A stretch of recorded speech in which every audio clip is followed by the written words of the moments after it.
First ever factory outlet Mukunda jewelleries Kukatpally Khammam Kothapet Somajiguda Hanumakonda and Suchitra. నమస్తే రమ్ గారు. నమస్తే జయ. మంచి చందమామ కథ ఒకటి చెప్పుకుందామండి. ఒక ఊళ్ళోనట సుబ్బయ్య అని ఒక చిన్న పేద రైతు ఉండేవాడు. కొద్దిపాటి పొలం ఉంది. అతను వేరే వాళ్ళ పొలాల పనులలోకి సహాయానికి వెళ్తూనే తన పొలంలో కూరగాయలు ఆకుకూరలు అవి వేసి పక్కనున్న పట్నం తీసుకెళ్ళి అమ్ముకునేవాడు. పర్వాలా ఏదో మాదిరిగా వచ్చేది. ఎప్పటికప్పుడు కూరకు వెతుక్కోకర్ లేకుండా కూర ఉండేది. పై వాళ్ళ చేలల్లోకి పనికి వెళ్ళేవాడు కాబట్టి ధాన్యం లభించేది. ఏముంది, అన్నము కూర ఉంటే చాలు. పై ఖర్చులకి ఈ డబ్బులు ఏవో సరిపోయేది. పెద్ద వెనకే లేదు కానీ బాగానే ఉండేది. అయితే అతనికి చెప్పులు అరిగిపోయినాయట. బాగా చెప్పులు అరిగినాయి. రోజు అనుకుంటూ ఉండేవాడు, కాస్త డబ్బులు ఎక్కువ వచ్చిన రోజున అన్నీ కూడేసుకుని చెప్పులు కొనుక్కుందాము అని. అయితే ఒకనాడు ఏమైందట, ఇవాళ చెప్పులు కొనుక్కోవాలి అని నిశ్చయించుకుని అతను ఏం చేశాడు, తన పాత చెప్పుల జత ఇంట్లోనే చూట్లో పెట్టి, చూరు ఉంటుందిగా ఇళ్ళకి, పెంకుటిళ్ళకి, కూరుగుడిసెలకి వాటికి ఉంటుంది చూరు. ఆ చూరులో పెట్టి పట్టణం నడిచి వెళ్ళాడు. నడిచి వెళ్ళి ఏం చేశాడు, చెప్పుల దుకాణం కూరగాయలన్నీ అమ్మేసుకున్నాక డబ్బులు జాగ్రత్త పెట్టుకుని చెప్పుల దుకాణానికి వెళ్ళి చక్కగా బాగా పరిశీలించి ఒక జత చెప్పులు కొనుక్కున్నాడు. చెప్పులు కొనుక్కున్నాక దేవాలయానికి వెళ్దాం అనుకున్నాడు.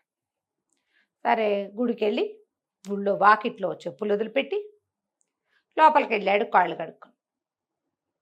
ఈతను లోపలికి వెళ్ళిపోయిన తర్వాత గుళ్ళో నుంచి కోటయ్య అని ఒక చిన్నకారు షావుకారు, చిన్న చిల్లర దుకాణదారు, ఈ దేవాలయపు బజార్లోనే దుకాణాలునే, ఆ దుకాణంలో ఒక దుకాణం వాడు. అతను చెప్పులు పోయినాయి, తెగిపోయినాయి చెప్పులు, ఇంకా కొనుక్కోలే. ఒట్టి కాళ్ళతోటే గుళ్ళోకి వచ్చాడు. ఓహో. ఎప్పుడైతే మన ఈ సుబ్బయ్య గుళ్ళోకి వెళ్ళాడో, గుళ్ళోకి వెళ్ళిన కాసేపటికి కోటయ్య గారు బయటకు వచ్చాడు.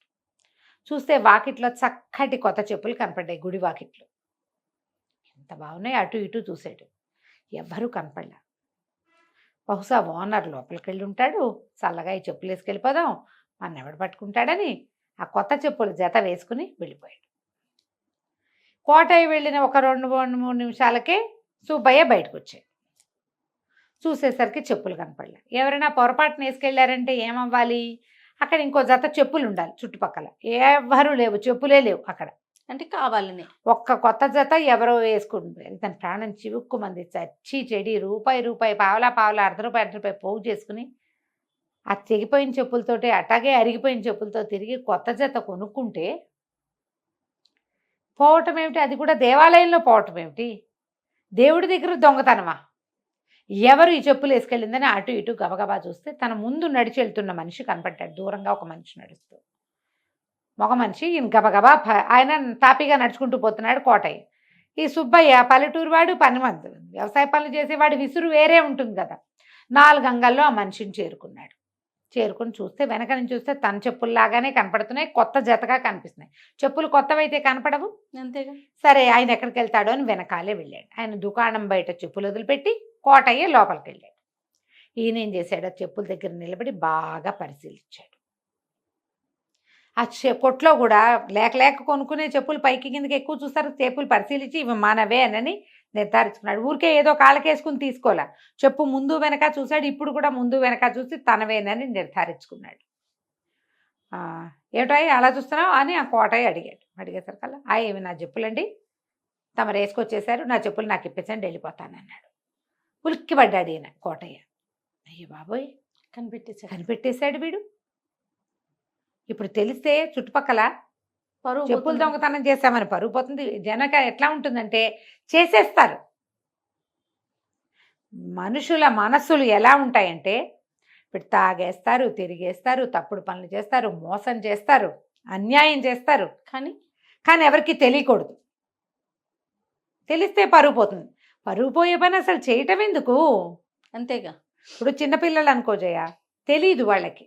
అవును, పెద్దవాళ్ళకు కూడా తెలియకుండా ఉంటుందో. మనం ఎంతమందిని చూస్తాం అట్లా, ఎవ్వరికీ తెలియకూడదు, దాచేసుకోవాలనుకుంటారు. ఏం చేశాడు, ఏంట్రా పిచ్చిబాగుడు బాగుతున్నావు అన్నాడు గుడ్లూరువి. అనేసరికల్లా పిచ్చిబాగుడు ఏంటండి, మంచి మాటలే, గుడి దగ్గర చెప్పులు వదిలిపెట్టొచ్చా, నేను గుళ్ళోకి వెళ్ళా, నేను బయటకు వచ్చేసరికల్లా నా చెప్పులు వేసుకుని మీరు వెళ్ళిపోతూ కనపడ్డారు, ఈ చెప్పులు నావి, ఇచ్చేయండి వెళ్ళిపోతాను. తను గట్టిగా వాయిస్ ఖైమని మాట్లాడేసరికల్లా ఒకళ్ళిద్దరు చేరారు. ఎవరెవరా నీ చెప్పులు వేసుకుంటానా నేను? అసలు ఏనాడైనా చెప్పులు చూసిన మొహమేనని ఇది? పేద రైతు ఇతను కనపడుతున్నాడు. కావించి ముదురు కావి రంగు బట్టలు ముతగ్గా ఉన్నాయి. పల్లెటూరు వాడు కనపడుతోంది. భాష అది మాట తీరు తెలుస్తుందిగా బట్టల్ని బట్టి. దాంతో తిరగబడిపోయాడు. ఒక 2-3 చేరారు. చుట్టుపక్కల కూడా వాళ్ళు ఏమిట్రా కోటయ్య, ఏమిటి గొడవ అంటే, వీడెవడో వచ్చి నా చెప్పులు అన్నాడు, నేను చెప్పులు కొత్తగా కొనుక్కున్నాను అన్నాడు. వాదన పెరిగింది. చుట్టుపక్కల వాళ్ళందరూ ఏమంటారు, అతను పనిమాల గుళ్ళోకి వచ్చిన వాడు ఎందుకు నీ వెనకాల వస్తాడు? అంతే అయి ఉంటుంది. నువ్వు పొరపాటు పడ్డావా, అక్కడ ఇంకో జత ఉన్నాయంటే అక్కడ ఏమీ లేవండి, నేను ఒక్క జత, నేను ఒక్కడనే లోపలికి వెళ్ళాను. గుళ్ళో ఉన్న వాళ్ళు ఎవరు చెప్పులు వేసుకులేరు, లోపలే ఉన్నారు, బయట అసలు చెప్పులు లేవు. ఈయన బయటకు వచ్చిన వెంటనే నేను వచ్చానండి, నేను చూశాను, ఆయన గుడి దగ్గర నుంచి నడిచి వెళ్తున్నాడు అంటాడు ఇతను. వాదన పెరిగేసరికి చుట్టుపక్కల వాళ్ళు అన్నారు, అబ్బాయి ఎంతసేపు మాట్లాడి, ఏ చెప్పుల దుకాణంలో కొన్నావో చెప్పు, ఎంత కొన్నావో చెప్పు అంటే, నేను ఎక్కడో కొన్నా, నీకెందుకు చెప్పాలి అంటాడు. నీకు ఓట్లు ఇచ్చేవాడి పద్ధతి వేరేగా ఉంటుందిగా. సగం మందికి అర్థమైంది గ్యారంటీగా. సగం మంది ఏమనుకుంటారు, కోటయ్య గారు మంచివాడు, చిల్లర దుకాణం ఎప్పటి నుంచో నడుపుతున్నాడు, అంత ఖరీదులు కూడా తీసుకోడు, ఎవడో రైతు పాత చెప్పులు వాడి వయసుకున్న చెప్పులు ఈయనకెందుకు, ఆయనకేం లేదా పోదా, ఆయన ఎందుకు చేస్తాడు అని కొంతమంది. మిగిలిన వాళ్ళకి ఈయన ఓటర్ ఇస్తున్నాడు మనిషి. ఓటర్ ఇస్తుంటే తెలుస్తుంది కదా అవతల వాడు తిరగబడేటప్పుడు అందులో శౌర్యం లేదు. తిరగబడే దాంట్లో శౌర్యం కాదు, తప్పించుకునే తనం కనపడుతుంది. వాళ్ళు ఏమన్నారంటే, బాబు ఇక్కడ కాదు, గ్రామాధికారి దగ్గరికి వెళ్ళు, న్యాయాధికారి ఆయన, అక్కడికి వెళ్తే నీకు తేలుతుంది అనేసరికల్లా ఇతను అన్నాడు, పదండి న్యాయాధికారి దగ్గరికి, నేను కష్టపడి రూపాయి పాలవాళ్ళ కూడబెట్టుకుని కొనుక్కున్నాను కొత్త చెప్పులు, నేను ఎందుకు వదిలిపెట్టాలి మీకు అంటాడు అతను. ఈయనేమో నేనే కొనుక్కున్నాను, నీ చెప్పులు నేనెందుకు తీసుకోవాలి, నాకు అంత అవసరం ఏముంది, నేను పేద రైతును గాను, నేను వ్యాపారస్తుడిని, చెప్పులు కొనుక్కోగలను అని ఇతను న్యాయస్థానానికి వెళ్ళారు. ఆ ఊళ్ళోనే ఒక చిన్న సభ లాంటిది ఉంటుంది. కొంతమంది పెద్ద మనుషులు కూడా అక్కడ ఉంటూ ఉంటారు, పొద్దుటిపూట కూర్చుంటారు. ఈ న్యాయాధికారి ఉన్నాడు. ఇది ఉదయం ఒక 11 గంటలు 10 గంటల వేళ. వెళ్ళేసరికి 2 వాదనలు విన్నారు. ఖచ్చితంగా ఈ చెప్పుల చేత ఎవడో ఒకటిది, రెండో వాడు దొంగ అంతే. అయితే ఎందుకు చెప్పులు కొనుక్కున్నావు నువ్వు అని అతన్ని అడిగారు. సుబ్బయ్యని, చెప్పులు ఎందుకు కొనుక్కున్నావు నువ్వు అని అడిగితే, అయ్యా నేను పల్లెటూరు నుంచి ఇక్కడికి రావాలండి, రోజు కూరలు అమ్ముకోవడానికి వస్తాను, మరి నా చెప్పులు అరిగిపోయినాయండి, అరిగిపోయిన చెప్పులు చూపించు ముందు అన్నారు. కోటయ్య గారిని అడిగారు, మీరు ఎందుకు కొన్నారండి చెప్పులు అంటే, నా చెప్పులు కూడా పాత పడిపోయినాయి అందుకే కొనుక్కున్నాను నేను అన్నాడు. అయితే సరే, మీ ఇద్దరు మీ పాత పడిపోయిన చెప్పులు చూపించండి అని చెప్పారు. మర్నాడు తీర్పు చెప్తాం అన్నారు. ఆయన వెళ్ళాడింటికి, ఇతను వెళ్ళాడు. వెళ్ళాక కోటయ్య గారికి ఏమర్థమైంది, ఇది తన పక్షాన అయ్యేలాగా లేదు. పాత చెప్పుల జత చూపించకపోతే వాడు కనుక తెచ్చాడంటే వాడికి దొరికిపోతాం. పరిగెత్తుకుంటూ ఈ కొట్లకి వెనకాలే వాళ్ళ ఇల్లుంది, ఇంట్లో అడిగాడు, ఏమే పాత చెప్పుల జత ఉండాలి కదా, ఏం చేసేవే అని. ఎప్పుడో పారేశానండి అని. అప్పటికి 10 రోజులైంది, చెప్పులు పారేసింది, ఇప్పుడు దొరకవు. ఇప్పుడు పాత చెప్పుల జత చూపించాలి. ఎట్లాగా? సరే, న్యాయాధికారి ఏం చేశాడంటే, ఒక గ్రామ సేవకుడు ఉంటాడు కదా, అతను పిలిచి వీళ్ళిద్దరి మీద కన్నేసి ఉంచండి, నాకైతే ప్రధానంగా కోటయ్య మీదే ఉంది, కన్నేసి ఉంచండి అని చెప్పాడు. ఈ కోటయ్య ఏం చేశాడు, సుబ్బయ్య దగ్గర కనుక చెప్పులు ఉన్నాయనుకో అరిగిపోయినవి, వాడి పక్షాన అయిపోతుంది తీర్పు అంతేగా. అందుకని ఏం చేశాడు, ఆగ మేఘాల మీద పరిగెత్తుకుంటూ వెళ్ళి ఆ సుబ్బయ్య నడిచిపోతున్న దారంటే వెళ్ళాడు. వాళ్ళ ఇంటి దగ్గర దాక్కున్నాడు. ఇంట్లోకి వెళ్ళాక అతను కాళ్ళు చేతులు కడుక్కుని అతను అడిగాడు, ఏమే పాత చెప్పులు ఎక్కడ పెట్టావంటే, చూరులో పెట్టాను అని. ఆయనేమో చూరు వైపు తలకాయ ఎత్తి చూశాడు. చూరులో చెప్పుల జత కనపడుతోంది. ఈయన లోపలికి వెళ్ళాడు. పెరట్లోకి వెళ్ళిపోయి స్నానం చేసి కాస్త ఒక ముద్ద అన్నం తిని, ఇగో ఇట అయింది, ఈ చెప్పుల జత రేపొద్దున పట్టుకెళ్ళాలి, కొత్త చెప్పులు శుభ్రమైన చెప్పులు కొన్నాను, రాజా లాంటి చెప్పులు, అవేమో ఇట అయినాయి, అంతా గోలయింది, ఇగో డబ్బులని ఇచ్చి పిచ్చగా అలసిపోయానని ఆయన పంచలో చాపేసి పడుకున్నాడు. అంతసేపు ఊరుకుని కోటయ్య ఏం చేశాడు, చల్లగా చూరు దాకా నడిచెళ్ళి ఆ చెప్పులు తీసుకుని పరిగెత్తుకుంటూ బయటకు వచ్చేసరికల్లా ఏం చేశాడు, బాగా ముందుకొచ్చి చిట్టీత పొదలు అవి ఉంటాయి కదా, రక్కిస పొదలు అవి ఉంటాయి ఊళ్ళల్లో. ఇది పట్టణం నుంచి పల్లెటూరు వచ్చే దారిలో చెప్పుల జతని విసిరేసేసాడు ఒక పొదలో. కాస్త ముందుకెళ్ళేసరికల్లా ఎవరో నలుగురు మనుషులు మీద పడి చిత కొట్టారు ఈయన్ని. ఒక 5-6 దెబ్బలు కొట్టారు. చేతి వేళ్లకున్న ఉంగరాలన్నీ లాగేసుకున్నారు. అయ్యో, ఈ దిక్కుమాల చెప్పుల కోసం వచ్చి ఉంగరాలు పోగొట్టుకున్నాను నేను లవలవలాడుతూ ఇంటికి వెళ్ళాడు. ఇప్పుడు నా ఉంగరాలు పోయినాయి, దొంగలు కొట్టారు అంటే నువ్వు అక్కడికి ఎందుకు వెళ్ళావు అని అడుగుతారు. అంతేగా. ఆ సమయంలో నువ్వు అక్కడ ఎందుకున్నావని అడగరు. ఈయనకేం పని ఆ ఊరు వెళ్ళే దారిలో. సరే పడుకున్నాడు మాట్లాడకండి. మర్నాడు పొద్దున మళ్ళీ చేరారు న్యాయస్థానం.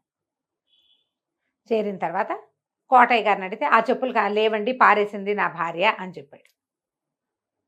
సుబ్బయ్యని అడిగితే నిన్న సాయంత్రం కూడా ఉన్నాయండి, చీకటి పడే వేళకి సంధ్యాళ్ళకి నేను ఇంటికి వెళ్ళాను, చూరులో ఉన్నాయి, తెల్లవారులేస్తే కనపడలేదండి, ఆ చెప్పులు ఎట్టపోయినాయో నాకు తెలీదు అంటే ఈ లోపల గ్రామ సేవకుడు ఒక చెప్పులు జత పట్టుకొచ్చి గ్రామం నుంచి పట్టణానికి వచ్చే దారిలో వచ్చే చిట్టి పొదలో కనపడ్డాయండి అని ఈ చెప్పులు ఎవరు అనేసరికల్లా ఈయన అన్నాడు, నావేనండి, నావే, ఇదిగోండి నా కాలుకి ఇట్లా అరిగిపోయినాయని నావేనన్నాడు. చూరులో ఉండాల్సిన చెప్పులు ఇక్కడ ఎందుకున్నాయి? అక్కడి నుంచి గ్రామ సేవకుడు చెప్పాడు, నిన్న సాయంత్రము ఈ చెప్పులు దొరికాయండి, వీటితో పాటు 4 ఉంగరాలు కూడా దొరికాయి, ఈ ఉంగరాలు ఎవరివి అని ఉంగరాలు చూపించాడు. చూపించేసరికల్లా ఈ శెట్టి గారి చేతికి, కోటయ్య శెట్టి గారి చేతులకి ఎప్పుడు సావుకారి చేతికి ఉంగరాలు ఉంటాయి. రామాధికారి అన్నాడు, ఏమిటాయి కోటయ్య ఈ చెప్పులు, ఈ ఉంగరాలు నీ వల్లే ఉన్నాయి, ఉంగరాలు పోయినాయా నీవి అన్నాడు. ఈయన అన్నమ్మ పెప్పే అన్నాడు. అనగానే ఉంగరాలు ఎప్పుడు పోయినాయి? నిన్న నువ్వు సభకు వచ్చినప్పుడు నీ చేతికి ఉంగరాలు ఉన్నాయి, ఎట్లా నీ ఉంగరాలు పొదలోకి ఎట్లా వెళ్ళాయి, మీ ఇల్లు ఎక్కడా, అసలు అతని ఇల్లు ఎక్కడ? 4 ప్రశ్నలు వేసేసరికి ఇంకేం చేస్తాడు, దొరికేశాడు. అంతే. వాళ్ళే గ్రామ సేవకుడు వాళ్ళే ఒక 4 కుర్రాళ్ళు వెళ్ళి ఆయన కొట్టి ఆ ఉంగరాలు లాక్కున్నారు. అదేలే, ఉంగరాలు తెచ్చేశారు వీళ్ళు. చెప్పులు కూడా పట్టుకొచ్చారు. ఆయన పారేసి చెప్పులు పారేసినట్టు వెనక్కి తెచ్చేశారు. దాంతో ఇంకేం చేస్తాడు కోటయ్య గారు, నోరు గట్టిగా మూసుకుని అతని చెప్పులు ఇచ్చేసి న్యాయస్థానానికి తిప్పినందుకు అతనికి జరిమానా, అతనికి డబ్బులు ఇచ్చి కేసు పెట్టకుండా ఓకే న్యాయస్థానానికి జరిమానా కట్టి, ఏమిటి కోర్టు వారి సమయం వృధా చేసినందుకు శాశ్వతంగా చెప్పులు దొంగ అని పేరు మాత్రం తెచ్చుకున్నాడు. మొదట ఏదో యథాలాపంగా వేసుకొచ్చానో, అయ్యో నీ చెప్పులా అంటే సరిపోయేది. మొదటే మనం ఒప్పుకొని చూడు. అవును కదా, ఒప్పుకోపోవటం వల్ల ఇంత గ్రంథం నడిచింది. బాగుంది కదా, చాలా బాగుంది. కథ కంచికి మనం ఇంటికి. నమస్తే. నమస్తే. సుమన్ టీవీలో మీ పర్సనల్ అండ్ బిజినెస్ ప్రమోషన్స్ కోసం కింది నెంబర్కి కాంటాక్ట్ చేయండి.